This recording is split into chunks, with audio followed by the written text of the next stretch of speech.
il est bon et sa fidélité est pour toujours. Oui, la fidélité de Matthieu est pour toujours. Célébrez le Seigneur, car il est bon et sa fidélité est pour toujours. Célébrez le Seigneur, car il est bon. Célébrez le Seigneur, car il est bon. Célébrez le Seigneur, car il est bon et sa fidélité est pour toujours. Glorifiez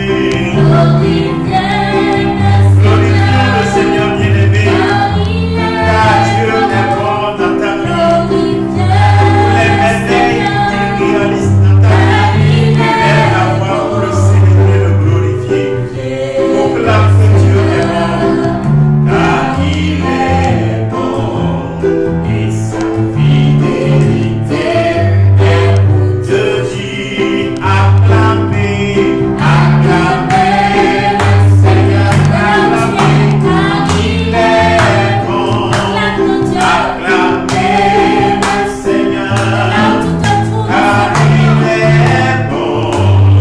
Acclamez le Seigneur, car il est bon et sa fidélité est pour toujours. Sa fidélité est la fidélité de mon Dieu et sa fidélité est qu'il t'aime, mon frère, ma soeur, et sa fidélité est pour toujours. Oh, glorifiez le Seigneur, car il est bon. Glorifiez le Seigneur, car il est bon. Glorifiez le Seigneur, car il est bon.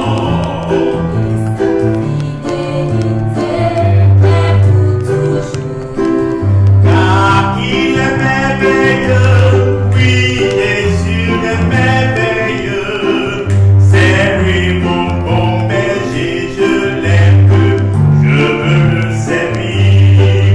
Car il est merveilleux, oui, mon Dieu est merveilleux.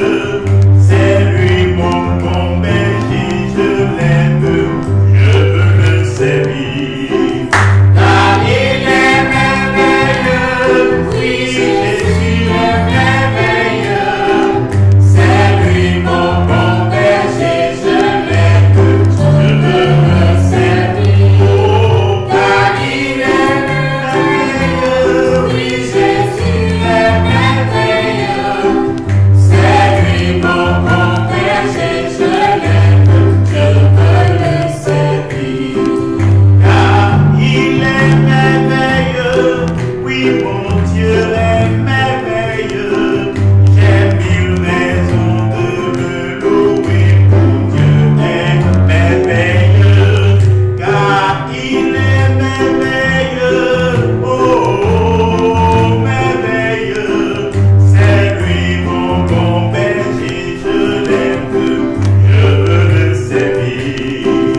Car il est merveilleux, oui, Jésus est merveilleux. Oh, c'est lui mon bon berger, je l'aime, je veux le servir. Car il est merveilleux, oui, Jésus est merveilleux. C'est lui mon bon berger, je l'aime, bien-aimé, je bénis ta vie dans le doux nom de Jésus. Si tu es convaincu que Jésus est le Dieu merveilleux et que tu as pris raison de le louer, alors de ta place, commence par dire, Seigneur, tu es bon. Commence par célébrer ce Dieu d'amour, ce Dieu qui t'a aimé le premier. Oui, Jésus a versé le sang soient sauvés. Alors proclame que Jésus, tu es le Dieu merveilleux. Ma vie t'appartient. Mon cœur te loue en ce moment. En dehors de toi, Seigneur, il n'y a point d'autre Dieu. Oh, sois béni, Seigneur, car en toi, ma vie prend du sens. En toi, Seigneur, oh, mon histoire se renouvelle. Oui, j'ai plus raison de te louer. C'est tellement grand ton amour que je ne peux pas te louer, Seigneur. J'ai mille raisons de dire, Seigneur, tu es fort, tu es bon, tu es amour.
Oh Seigneur,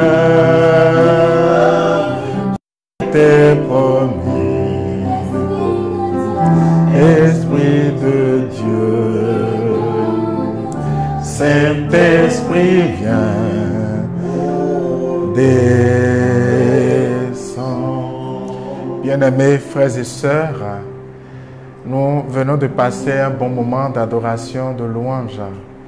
Pour nous mettre en présence du Seigneur, nous avons fait cela exprès pour que nous puissions retrouver un peu ces moments d'adoration commune qui nous manquent maintenant à cause de cette retraite temporelle. Et nous donnons ce temps pour que chacun puisse ne pas perdre la saveur des assemblées que nous vivons de part et d'autre. Je voudrais vous saluer les uns et les autres et saluer tous ceux qui du Bénin ou d'ailleurs nous écoutent. Nous voulons rendre la gloire à Dieu pour chacune de vos vies. Le mardi passé, je parlais de la paix et de la joie libérée par la Pâque. Le Christ est ressuscité. Alléluia, alléluia. Il est vraiment ressuscité. Alléluia. Et je disais que la paix et la joie étaient des éléments du combat spirituel. Frères et sœurs bien-aimés de Dieu, je développerai cela sur deux séances, ce mardi et le mardi qui vient. Aujourd'hui, il me plaît qu'on aille ensemble dans cette salle où étaient les apôtres au moment, le soir de la résurrection, au moment où Jésus les a visités.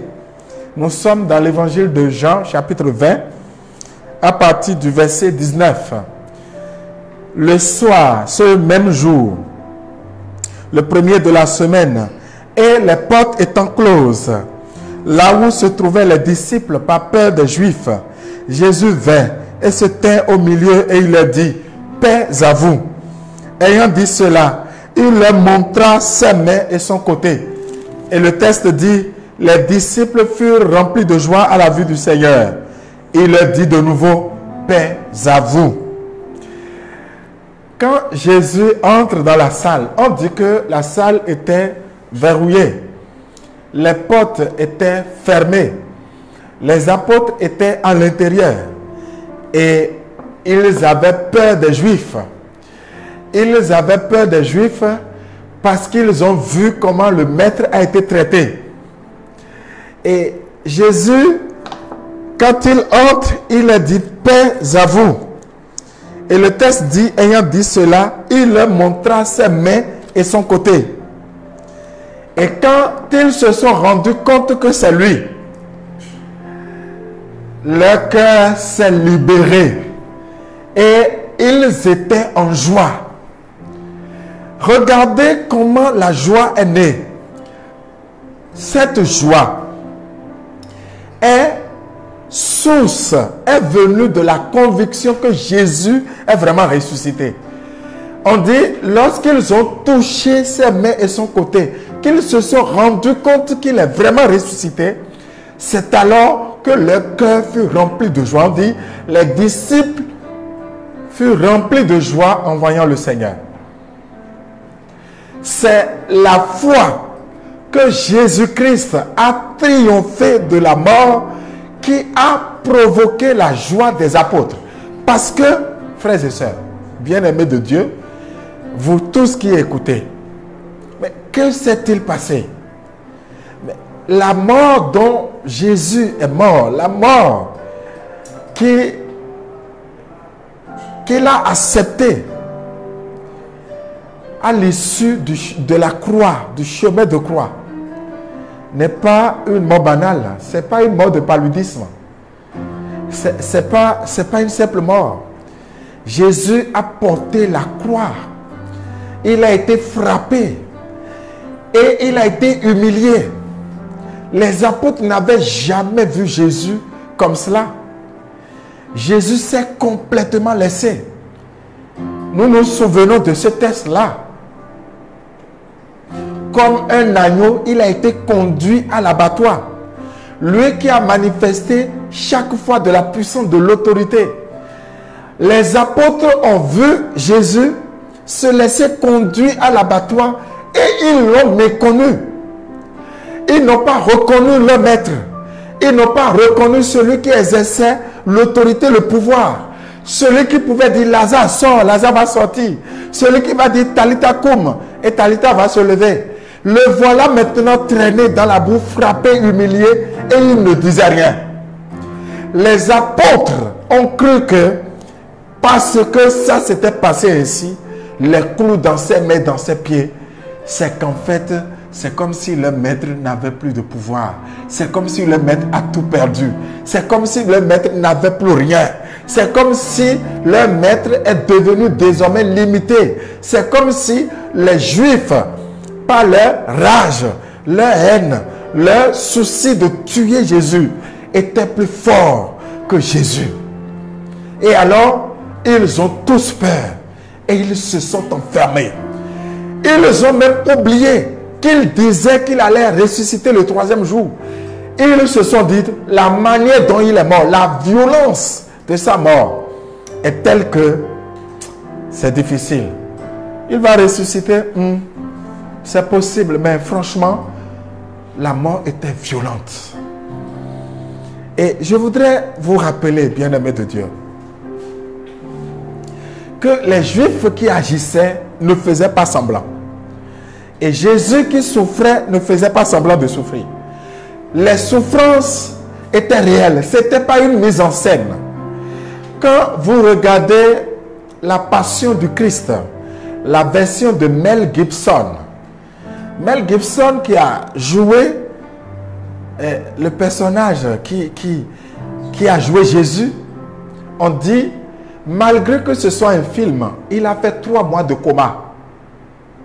Et pourtant là, c'est un film. On l'a frappé de sorte qu'il ne meurt pas parce qu'il n'est pas le vrai Jésus. Mais imaginez alors les soldats romains qui frappaient Jésus. Ils ne faisaient pas du tout semblant. Regardez la partie où le corps de Jésus a été déchiré par les coups de flagelle. Jean qui a vu ça, les apôtres qui ont entendu parler de ça, ils se sont dit, notre maître, il est tellement descendu. Vraiment, c'est compliqué. Justement, c'est là le problème, bien-aimé. C'est là où commence le problème de l'homme. Il y a des violences dans les difficultés que nous connaissons. Au point où ces violences deviennent des masques qui nous empêchent de voir la grandeur et la puissance de Dieu. L'échec dans le combat spirituel, le premier échec, c'est l'échec de la limitation de la puissance de Dieu. C'est lorsque, à cause de la douleur, de la difficulté, je n'arrive plus à contempler la puissance de Dieu.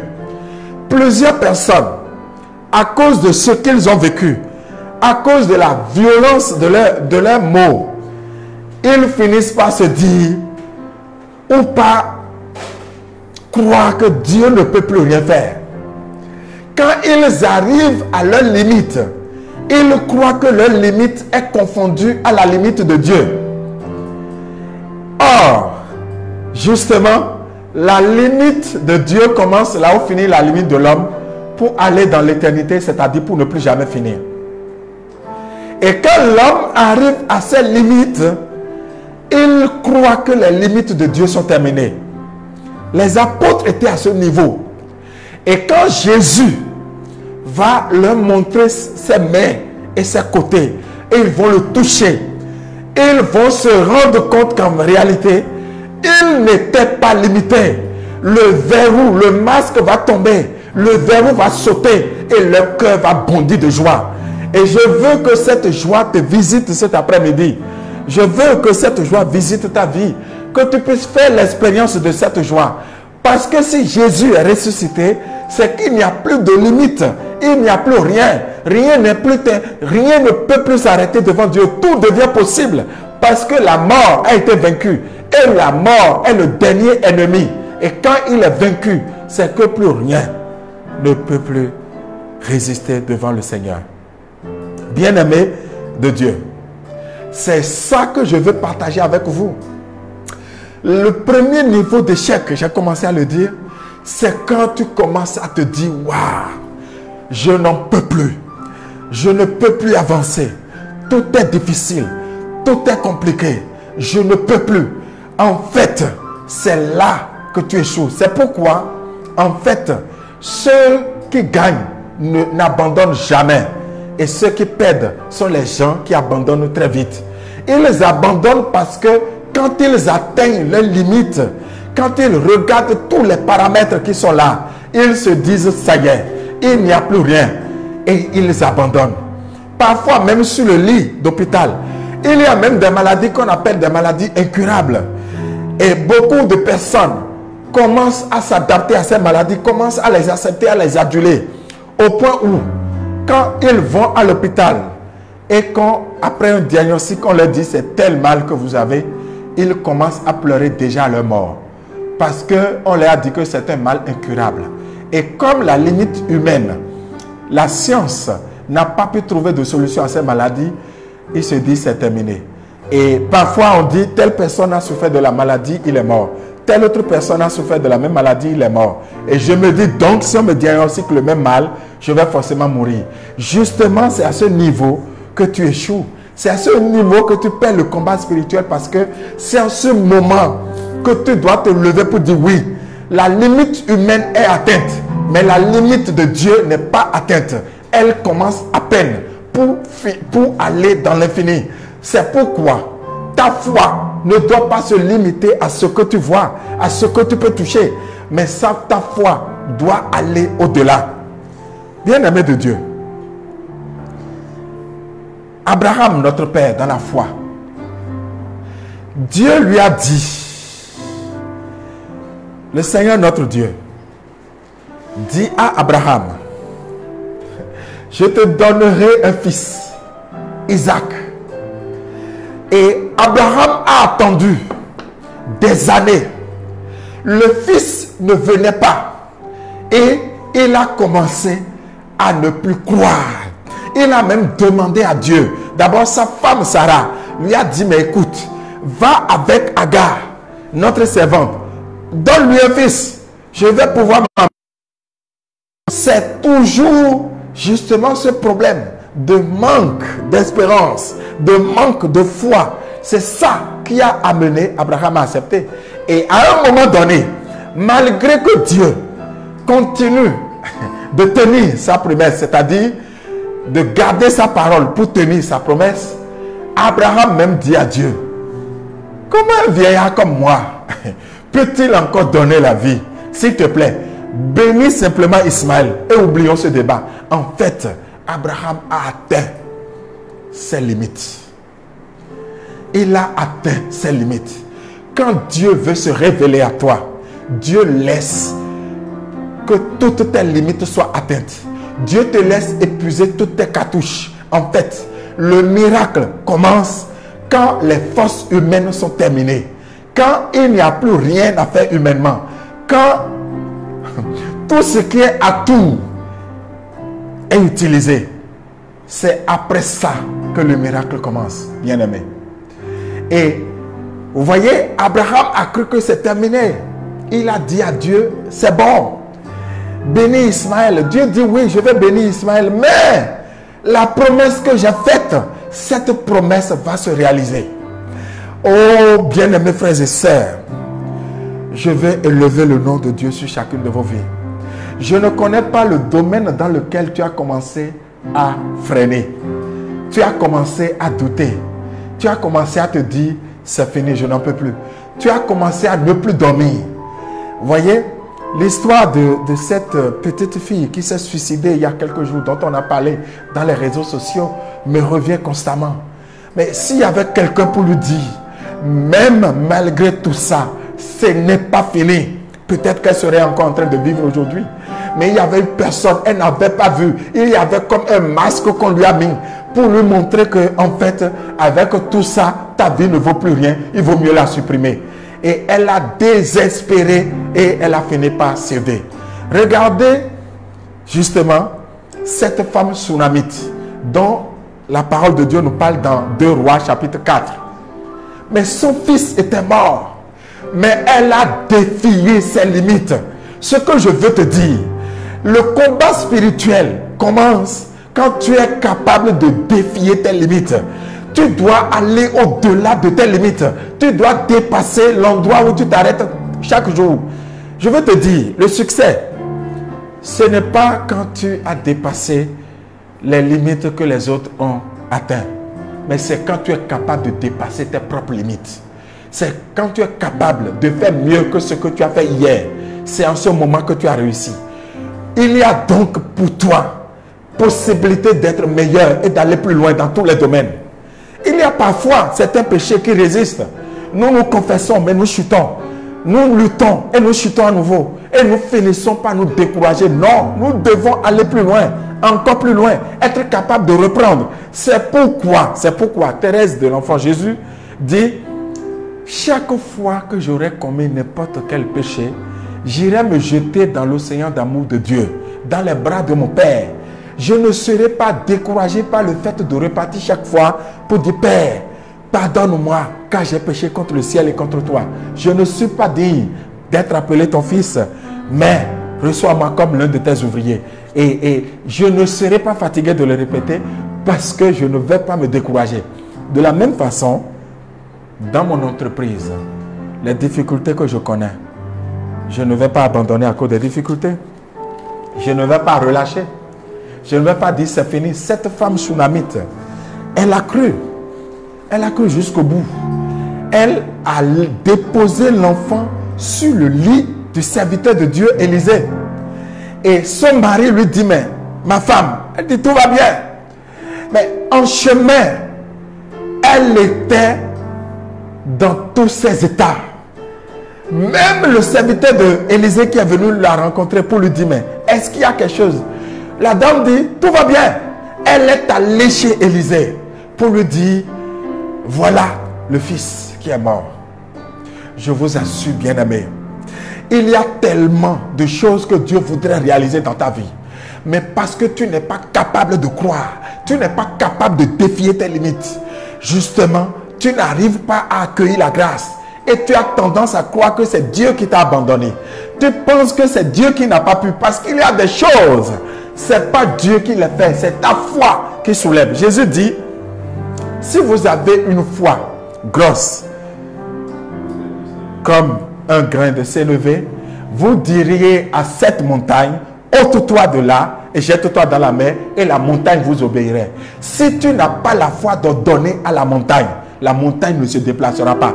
Tu peux jeûner 1000 jours. Tu peux dire, oh Seigneur, déplace cette montagne. Si tu ouvres les yeux, les montagnes seront encore là.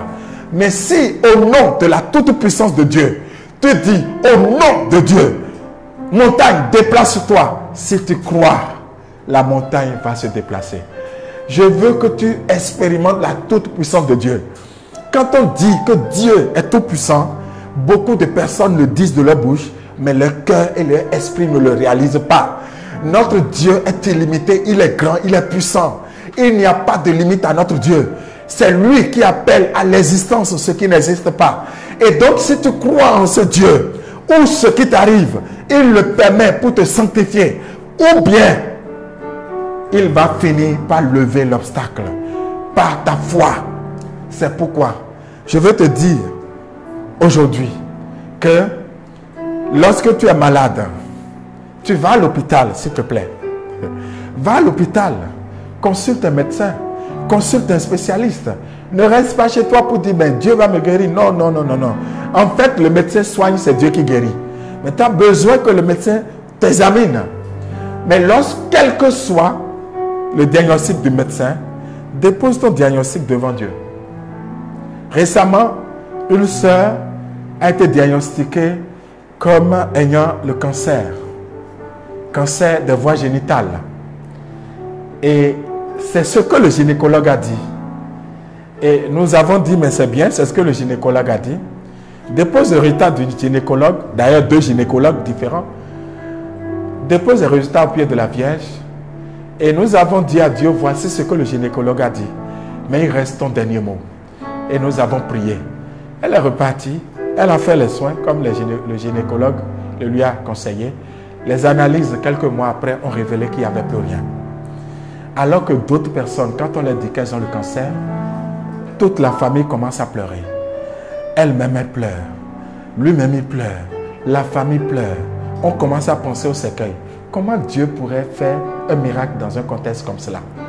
Alors que nous savons que quand Jésus-Christ se rend chez cette fille morte, la fille de Jaïr. Il va avec Pierre, Jacques et Jean. Et quand il entre dans la chambre, là où est l'enfant, il n'entre pas avec ceux qui pleuraient. Il n'entre pas avec ceux qui se plaignaient.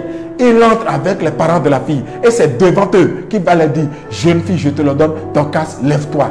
Et la jeune fille va se lever. Ça veut dire que l'environnement de foi qui doit être là pour favoriser un miracle est un élément essentiel du combat spirituel. Quand Moïse était devant la mer Rouge, bien-aimé de Dieu, Moïse était devant la mer Rouge. La mort était devant la mer.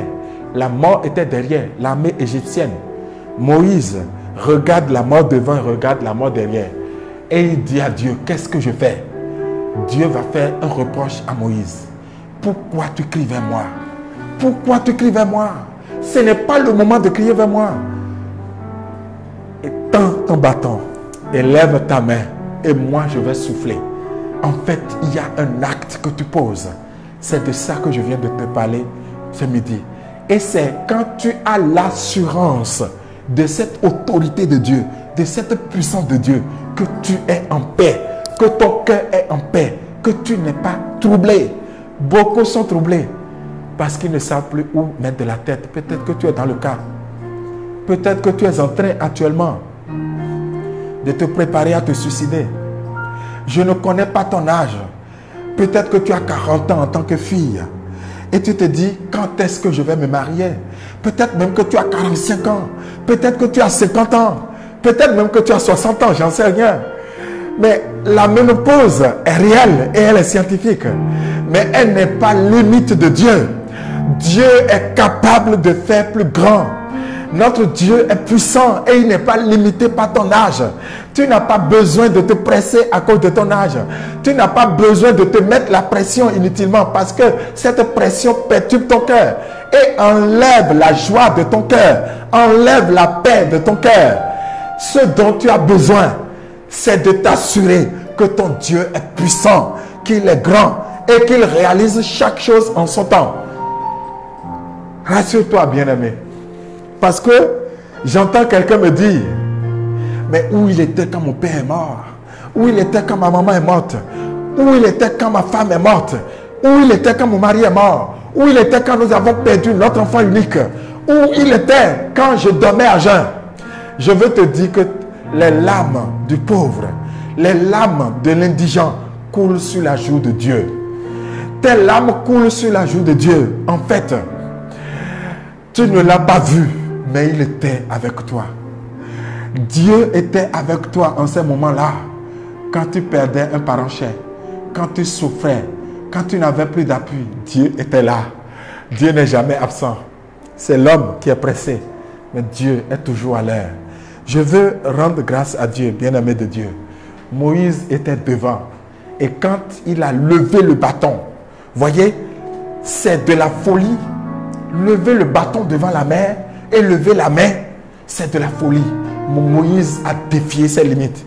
Parce que ce Moïse, quand Dieu va le rencontrer dans le buisson Adam, nous nous souvenons que c'est quand il est allé au-delà de là où il s'arrêtait d'habitude qu'il va apercevoir le buisson. Ce que je souhaite aujourd'hui, c'est que ta foi se lève, que ce soit une foi expectante, une foi vivante, une foi qui n'a pas de limite, une foi ancrée en la résurrection, parce que depuis que Jésus-Christ est ressuscité, oh, les apôtres, ils n'ont plus peur. C'est terminé. Et vous voyez ce dont ils sont capables. Pierre, sous la motion du Saint-Esprit, quand il voit l'impotent, il était avec Jean, il dit, mais écoute gars, nous on n'a rien à te donner. Frère, on n'a rien à te donner. Au nom de Jésus, lève-toi et marche. Je te le dis, toi aussi, tu es couché. Tu es couché. Tu es couché et tu attends. Tu es couché dans un domaine ou dans un autre. Tu es couché dans un aspect de ta vie. Je te dis au nom de Jésus, lève-toi et marche. Tu es couché parce que dans ton ménage, tout est à terre. Vous ne vous entendez plus. Vous êtes même au bord de la séparation. Tu es couché. Je te dis au nom de Jésus, lève-toi et marche. Parce que c'est encore possible. Le bonheur que tu as aperçu pour t'engager n'est pas perdu. Il est encore là. Au nom de Jésus. Je veux te dire, pour finir, qu'en réalité, bien-aimé de Dieu, ce qui manque, c'est le carburant. C'est le Saint-Esprit. C'est quand l'Esprit de Dieu commence à nous manquer que nous commençons à déprimer. Parce que c'est l'Esprit de Dieu. Saint Paul en parle dans Romains 5 à partir du verset 3 jusqu'au verset 5 où il va dire l'amour de Dieu est versé dans nos cœurs par le Saint-Esprit qui nous est donné. Parce qu'il dit l'espérance ne déçoit jamais parce que l'amour de Dieu est versé dans nos cœurs. L'espérance ne déçoit jamais. Or, ce qui produit l'espérance, c'est la persévérance. C'est l'endurance. C'est endurer. Ça veut dire durer sous. Endurer, c'est durer sous. C'est durer sous l'épreuve. C'est durer sous les difficultés. C'est attendre Dieu. Oui, attendre Dieu. Même si elle tarde, attends-la quand même, la prophétie. Parce qu'elle se réalise toujours. Bien-aimé de Dieu, c'est parce que le Saint-Esprit nous manque. Le pape Paul VI, il est saint. Et quand je cite un pape, je ne parle pas qu'aux catholiques. Parce que c'est des hommes qui ont marqué l'humanité.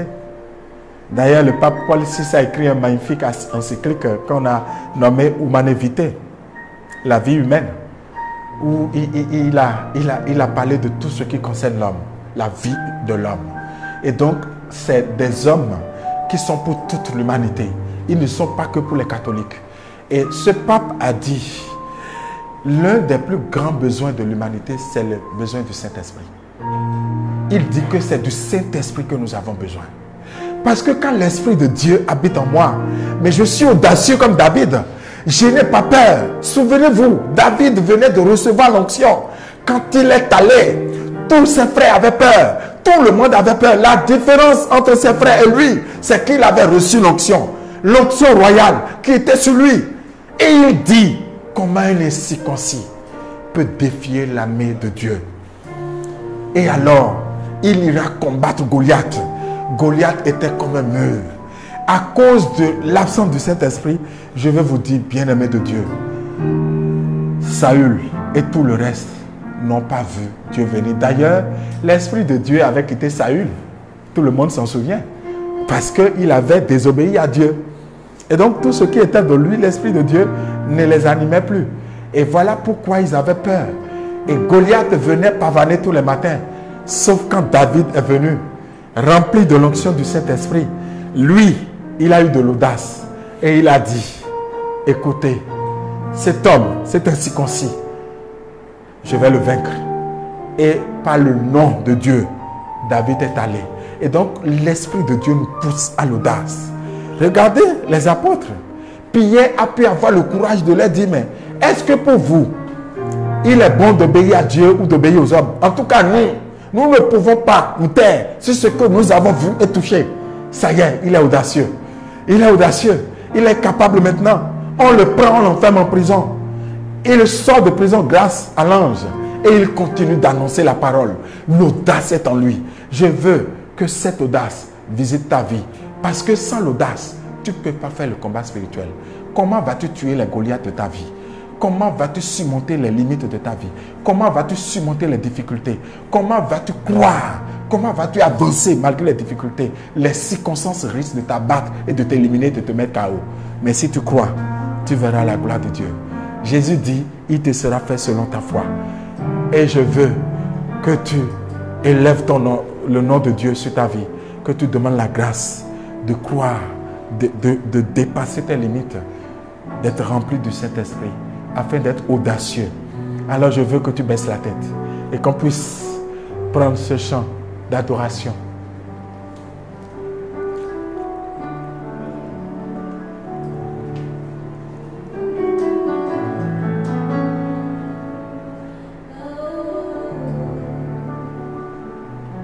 Esprit de Dieu, je t'adore aujourd'hui. Tu es le puissant feu dévorant. Manifeste ta puissance.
puissance.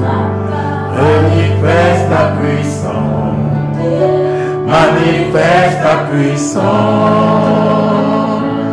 Dieu puissant. Comme la puissance vient en ce lieu, ta guérison vient en ce lieu, des signes et des prodiges en ce lieu, ta présence monte en ce lieu.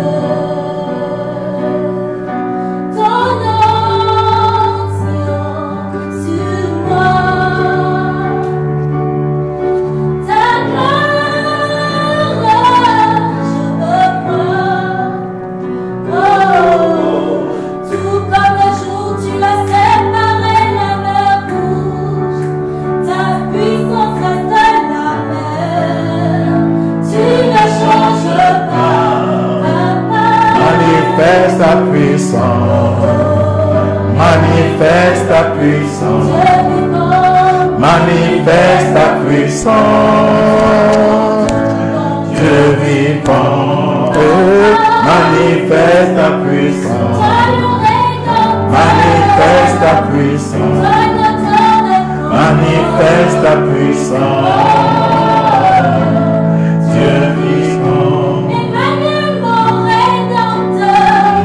Emmanuel, mon réconfort. Emmanuel, mon rédempteur. Je vois des signes et des merveilles. Emmanuel, consolateur. Emmanuel, mon rédempteur. Emmanuel, libérateur. Tu fais des signes et des merveilles.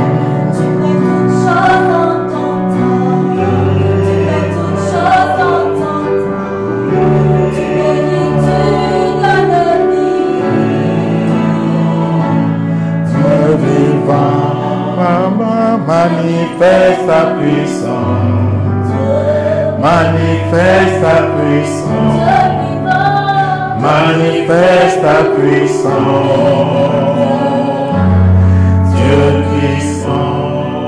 Bien-aimés du Seigneur, que Dieu manifeste sa puissance dans vos vies. Qu'il manifeste sa puissance dans ta vie.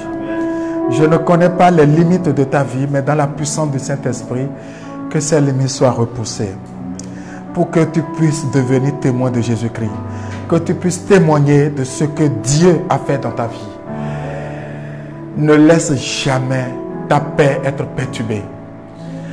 Et donc le premier élément de ce partage, ne sois pas perturbé parce que tu ne vois pas la puissance de Dieu.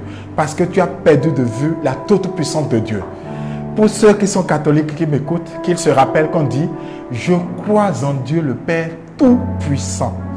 Dieu est tout-puissant.